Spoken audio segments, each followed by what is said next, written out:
ကိုယ်တိုင်လုပ်ထားတဲ့ကြက်သားလုံးနဲ့ကြက်သားလုံးကြော်လေးကြော်ပြပါမယ်ရှင်ကြက်သားလုံးလုပ်ဖို့အတွက်ကိုတော့ကြက်ရင်အောင်သားကိုသုံးပါတယ်ကြက်ရင်အောင်သားရဲ့စားရဲ့မိုးဟင်းခတ်မှုလေးရဲ့ငရုတ်ကောင်းရဲ့ကောမှုန့်လေးနည်းနည်းကိုစနေညက်နေအောင်ကြိတ်လိုက်ပါတယ်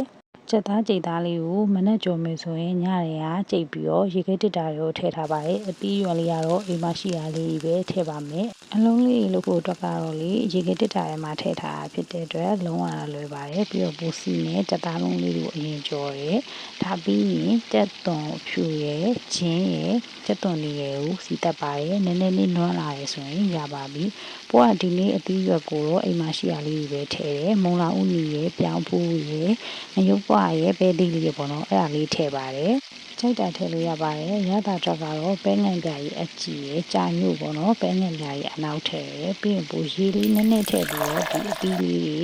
ကြည့်အောင်ရင်လုံးကြော်လိုက်ပါတယ်ပြီးတော့အရသာအတွက်ကိုပိုးကစတီဗီလာလေးပိုးသုံးနေကြရွက်ချုံမုံပေါ့နော်အဲ့ဒါလေးထည့်သူကတကြားအစားထိုးသုံးတာပါအသီးလေးတွေနည်းနည်းလောက်ဣလာပြီဆိုရင်ကြက်သားလုံးလေးထည့်လိုက်ပါတယ်ပိုးကအသီးလေးဆိုရင်ပျော့တာတိတ်မကြိုက်ဘူးပေါ့နော်အဲ့တော့ရေလေးနည်းနည်းပဲထည့်တကယ်လို့ခလီလေးကိုထည့်ကျွေးမယ်ဆိုရင်တော့အသီးလေးတွေကဣမှဖြစ်မှာပေါ့နော်အဲ့တော့ရေလေးနည်းနည်းပို့ထည့်ပါ